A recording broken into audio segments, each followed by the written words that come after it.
Chapter 6, The Wine of Herbs. This chapter starts off with a poem in Spanish by Carlos Alamaran. It's called Historia de Amor. And I'm not going to read the whole thing because there are two words that I really can't say in Spanish, but it's just such a beautiful language. I'll just read 2 lines. Es la historia de un amor, como no hay otro igual. Here's the translation of the poem in the full poem in English.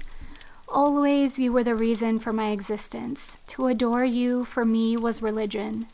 It is the story of a love, like unto which there is no equal, which made me understand all that is good, all that is bad, that gave light to my life, extinguishing it ever afterwards. Oh, what a darkened life! Without your love, I will not live. Before he drinks the potion, Tristan is just a knight who thinks he has done his duty to his king. He hunted the faraway princess and captured her, and he is carrying her home to the king. He expects to be even more famous, even more admired. But after a drink of this strange wine, Tristan stares into Isolde's eyes like one, quote, ravished and apart. His whole world is turned upside down. He is stood on his head. All of his values are turned around. Until now, he had been loyal to his king, but now, suddenly, all sense of duty is incinerated in the heat of his passion. Before, his great ambition was to be a renowned knight of Cornwall. Now he is ready to trade everything, even life itself, for one night in Isolde's arms. He hears Brangian's warning. This way lies death. But his mind and tongue are enslaved to passion, and he can only reply, well, then let come death. What of Isolde? Before she drank the potion, she hated Tristan. He was not only the murderer of her uncle, but the assassin of her pride, for he conquered her, won her heart, and then betrayed her. Now, with that wine coursing through her veins, she says, "You know that you are my lord and my master, and I your slave." Although this scene is familiar to us, although we have experienced it in our own lives, yet there is something strange in it. Tristan and Isolde are, quote, in love, yet we wonder if it is with each other. They are entranced, mesmerized, in love with a mystical vision, but of something separate and distinct from their human selves, something they see through the magic of the wine. Their, quote, love is not ordinary human love that comes by knowing each other as individuals. The symbol tells us that this is a love that is magical, supernatural. It is neither personal nor voluntary. It comes from outside the lovers and possesses them against their will. It reminds us of what people often say. They are in love with love. The myth says that romantic love has the same qualities as the love potion, but the love potion is both natural and supernatural. Partly it is wine and herbs from the earth, symbolizing the ordinary human side of romantic love, but partly it is magic spells and sorcery.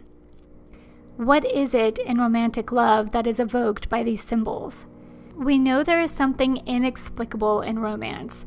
When we look at the feelings that rampage through us, we know that it is not just companionship or sexual attraction, and it is not that quiet, devoted, unromantic love that we often see in stable marriages and relationships.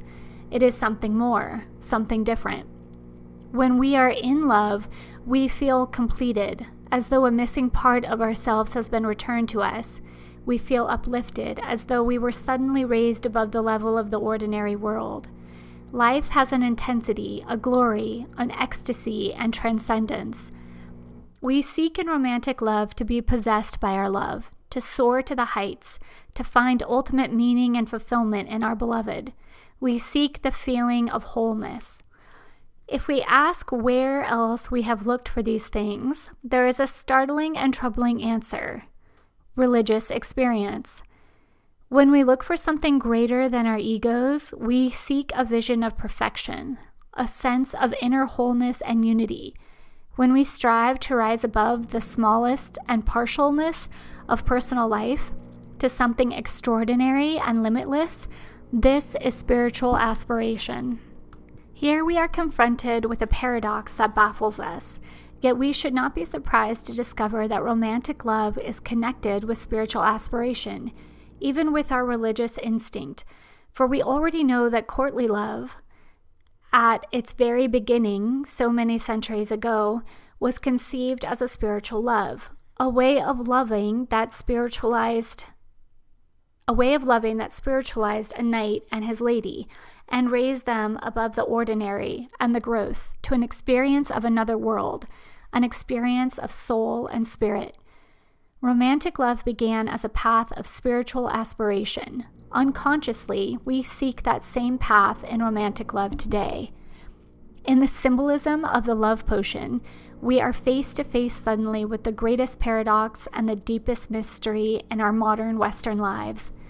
What we seek constantly in romantic love is not human love or human relationship alone. We also seek a religious experience, a vision of wholeness. Here is the meaning of the magic, the sorcery, the supernatural in the love potion. There is another world that is outside the vision of our ego minds. It is the realm of psyche, the realm of the unconscious. It is there that our souls and our spirits live. For unknown to our conscious Western minds, our souls and spirits are psychological realities, and they live in our psyches without our knowledge. And it is there, in the unconscious, that God lives, whoever God may be for us and as individuals. Everything that resides on the other side, in the realm of the unconscious, appears to the ego as being outside the natural human realm. Thus, it is magical. It is supernatural. To the ego, the experience of that other world is no different from religious experience. The religious urge, the aspiration, means a seeking after the totality of one's life, the totality of self, that which lives outside the ego's world, in the unconscious and the unseen vastness of psyche and symbol. This is the meaning of these symbols in our story. And this is the secret key that unlocks the mystery of romantic love. Let us go back to Tristan's bark. Here is Tristan, all aflame with wine. What is this fervor in his eyes? Isolde stands nearby him, but his eyes are focused on something distant. They are focused on infinity. He sees, not Isolde, but a vision. What is this trembling in his limbs? If we go to the cell of St. John of the Cross, we will find this same look, this same staring in mystical contemplation. If we are transported across the sea to a temple in India, we will find a holy man trembling in the same ecstasy before an altar of Shiva. It is the same instinct, it is the same intense fervor, and it leads towards the same end, transcendence. Romantic love has always been inextricably tied to spiritual aspiration. This is so obvious that it would seem unnecessary to say it, yet we all avert our gaze and miss the obvious. It is a truth too close to see. We only need to look at the love stories, the poetry, the songs that come from our romantic era, and we find that man in love has made of woman a symbol of something universal, something inward, eternal, and transcendent. What he sees in woman makes him feel that he has finally realized himself, that he sees all the meaning of life. He sees a special reality revealed in her. He feels completed, refined, spiritualized, uplifted, transformed into a new, better, and whole man. The great romantic poets do not hide this fact. They proclaim it. The troubadours and knights of Tristan's day proclaimed it openly. Unlike us, who think ourselves so sophisticated, They were fully conscious of what they sought through romantic love. They chose to give up seeing woman as woman and instead made her into a symbol of the eternal feminine, the soul, divine love, spiritual ennoblement, and wholeness. We may dispute whether this is the right vision of woman, whether it ennobles woman or demeans her, to be made into a symbol of something other than what she is, to be made an icon through which romantic man meditates on his vision of the eternal. But at this point, we just need to see that it is so. In the Mexican love song quoted at the beginning of this chapter, we find all this condensed into a few lines. In the forthrightness of naive poetry, the singer tells us what we don't often acknowledge. Always you were the reason for my existence. To adore you for me was religion. When a human being becomes the object of this adoration, when the beloved has the power to give light to our lives or extinguish that light, then we have adopted the beloved as the image and symbol of God. This is the most simple and direct description of what romantic love is. The reality that hides in romantic love is the fact of spiritual aspiration. The truth that Western man unconsciously and involuntarily seeks in romantic love is the inner truth of his own soul. I'm going to read that line again because it seems important. The reality that hides in romantic love is the fact of spiritual aspiration. The truth that the Western man unconsciously and involuntarily seeks in romantic love is the inner truth of his own soul. The Western man, without realizing it, is caught in a quest for wholeness. Against his wish, he is pulled inexorably from a vision of the universal and the eternal. But it is in the image of woman, seen through the lens of romantic love, that he invests his quest and his vision. Why is it that modern men won't admit what earlier men openly proclaimed and even idealized? It is because we won't consciously give a place to a spiritual aspiration in our modern lives. It is out of fashion. We don't understand what it is, and we won't admit it. We aren't consciously interested in wholeness, only in production, control, and power. We don't believe in the spirit, only in what is physical and sexual. But our urge toward the soul finds its way involuntarily into the one place we would never look for it, into the projections, the ideals, the ecstasies and despairs, the passions and strivings of romantic love. For lack of any other channel, any other form in which it could be lived in our modern culture, our religious instinct has migrated almost completely into the one secret place where it is allowed to live sub rosa, romantic love. This is why we feel that our lives are absolutely meaningless, except when we are in love. And that is why romantic love has become the single greatest psychological force in our culture. Myths are filled with paradox because reality is inherently paradoxical. In Greek, paradox means literally against opinion. That is, a paradox rubs against our accepted notions of reality.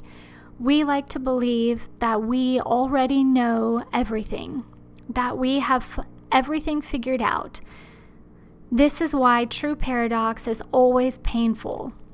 Paradox conflicts with our prejudices, challenges our assumptions, and flies in the face of our collective, quote, truths.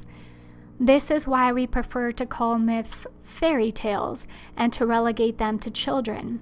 This is why we like to explain myths as fanciful inventions or primitive and childlike minds. If we take myths seriously as the statements of reality that they are, then we find all our comfortable platitudes, all our fixed notions of truth, called disturbingly into question.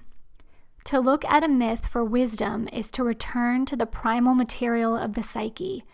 All symbols and dreams and myths should strike us as paradoxical, for their whole purpose and their psychological role is to cut through the known and teach us something new from the unconscious. Whenever we find ourselves interpreting a dream or myth as confirmation of our ingrained opinions, then we are in trouble.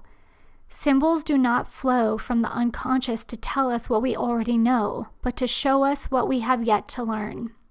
So it is with the love potion. How much easier it would be to explain it as a fanciful superstition of the primitive 12th century mind.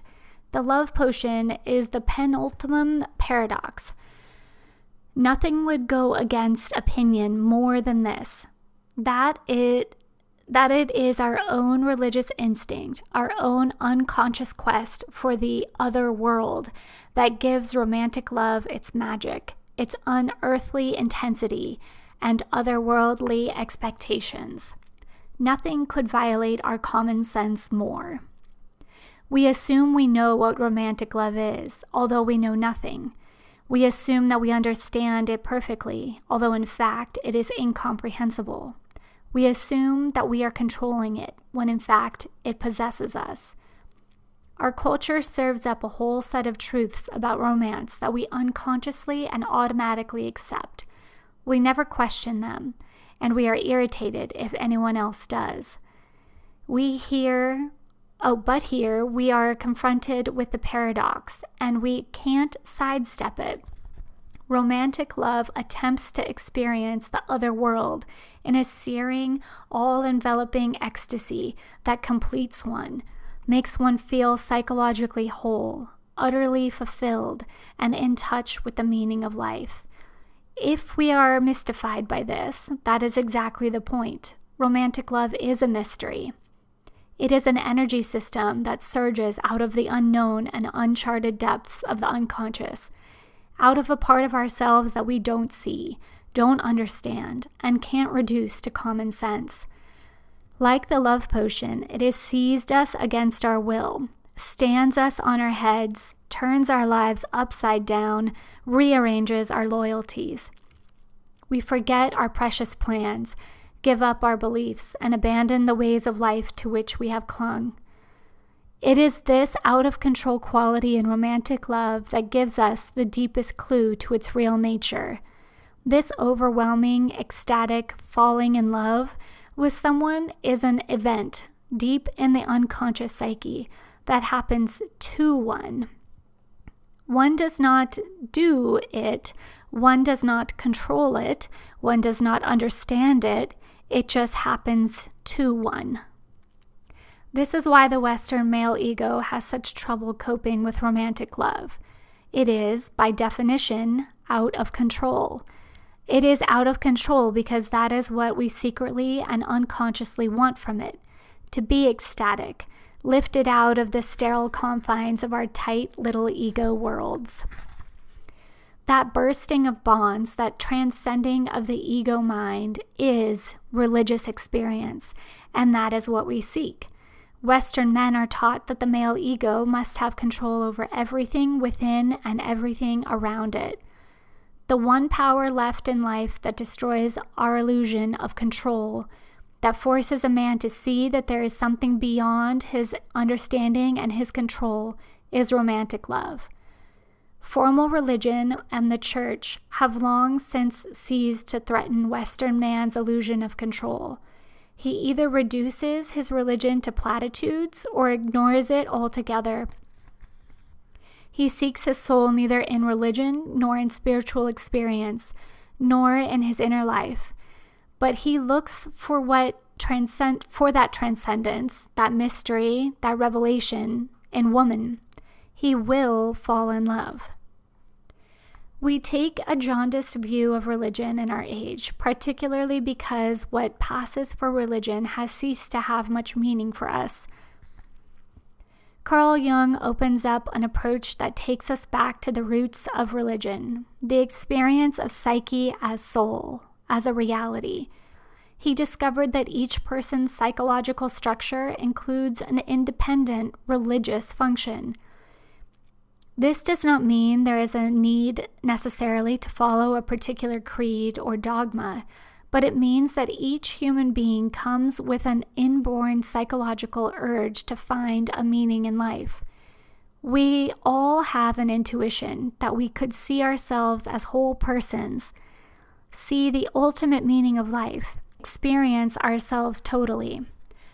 Jung saw that most Westerners, although they consciously only believe in what is physical and rational, have dreams and fantasies overflowing with symbols of those very qualities that people used to seek in their religious life. Symbols evoking a sense of wholeness and a vision of a world larger than the ego. We can look at the geography of the psyche and understand the religious side of life in a new way. It is the same religious faculty, but approached with a different language. We see that this ego, this so-called conscious mind, is like an island in a vast ocean of psyche. Out there, in that ocean of being, outside the limits of the ego's world and beyond what it knows or can see, are the missing parts of our total selves. We are psychological beings. The greater portion of our totality is not physical, but psyche, and most of that is in the unconscious. Contrary to our popular notions of psychology, the unknown and unconscious parts of our totality greatly exceed the conscious parts. We do not find our sense of meaning, wholeness, or fulfillment within this tiny ego world. We sense that there is more, much more, out there, although we know neither where to look nor what we search for. That which we seek manifests as a symbol. It surges out of the deep layers of the psyche as what was anciently named the Imago Dei, the God image. The God image flows out of psyche, manifesting our deep-rooted urge toward wholeness and unity. This spontaneously rising image, the imprint of what we seek, is the root source of our intuition, that there must be something higher than this ego that pulls together all life and all phenomena, and that reveals to us the meaning of life. It creates in us a sense that the unitive vision is possible. Jung tells us that our need to explore the far reaches of our own unconscious and our need for a religious life are the same need. This was well known in olden times. Quote, "For knowledge of man is the beginning of wholeness, but knowledge of God is perfect wholeness." Clement of Alexandria says in, Pedagogus, something Greek, I'm guessing. Quote, "Therefore, as it seems, it is the greatest of all disciplines to know oneself. For when a man knows himself, he knows God." End quote. And Monomus, of his letter to Theophrastus, writes, quote, "Seek him from out of thyself, and learn who it is that taketh possession of everything in thee, saying, My God, my spirit, my understanding, my soul, my body, and learn whence is sorrow and joy and love and hate, and getting angry through one would not, and falling in love through one would not. And if thou shouldst closely investigate these things, thou wilt find him in thyself, the one and the many." And that is from Jung, Aeon, page 222. Sorry about that. In former times, Western people experienced the God image through their religion, through mystical contemplation, in ritual that still carried symbolic power for them, and in the image of the historical church, the revealed word, the saints, the community of believers. But in recent times, many have lost the traditional vessels of the imago Dei, the godlike image. If we ask ourselves why, we already have part of the answer in the story of Tristan. The patriarchal mentality of our society is inherently partial, dedicated to living the masculine side of human nature at the expense of the feminine and at the expense of wholeness. Into that tightly insulated mind, almost nothing can enter. We are proof against the unconscious, against feeling, against the feminine, and against our own souls. The one place where we are vulnerable, the one place where our souls can break through our modern armor, is in our loves. The meaning of the love potion is that the supernatural world suddenly invades the natural world through romantic love. The fire descends from heaven. The world of soul and spirit, the overwhelming power of the religious potentiality in the psyche, suddenly invades the ordinary world of human relationships. What we had always longed for, a vision of ultimate meaning and unity, is suddenly revealed to us in the form of another human being. It is a momentous discovery that we have taken our instinct for wholeness and projected it completely into our loves. We have taken the imago Dei out of the temple, out of heaven, and suddenly relocated it here in our midst, contained in the relationship between two human beings. This is the incredible reversal of human instincts, the momentous rechanneling of human energies that was accomplished in the sorcery of the love potion. In the feeling of being possessed by our loves, of being caught up in some power that completely overwhelms us, we rediscover our religious life. So long as we are in love with someone, the world takes on a brightness and meaningfulness that no mortal human being could ever bestow. But when we fall out of love, the world suddenly seems dismal and empty, even though we are still with the same human being who had inspired such rapture before. This is why men and women put such impossible demands on each other in their relationships. We actually believe unconsciously that this mortal human being has the responsibility for making our lives whole, keeping us happy, making our lives meaningful, intense, and ecstatic. Someone once said, "The beginning of wisdom is a firm grasp on the obvious." If we will stop sipping the love potion long enough to look at it as a symbol, perhaps it will awaken us to what is plain to see. As we continue our mythical journey with Tristan and Isolde, we will live with them the story of all lovers who have ever drunk the magic wine. We will see with great clarity how we have mixed our spiritual aspiration, our urge toward the divine, with our human relationships. This is the secret knowledge that is hidden behind the mystery of romantic love. How to live with and honor both of these powerful energies, which we have mixed together so deliciously and yet so dangerously in the wine of love.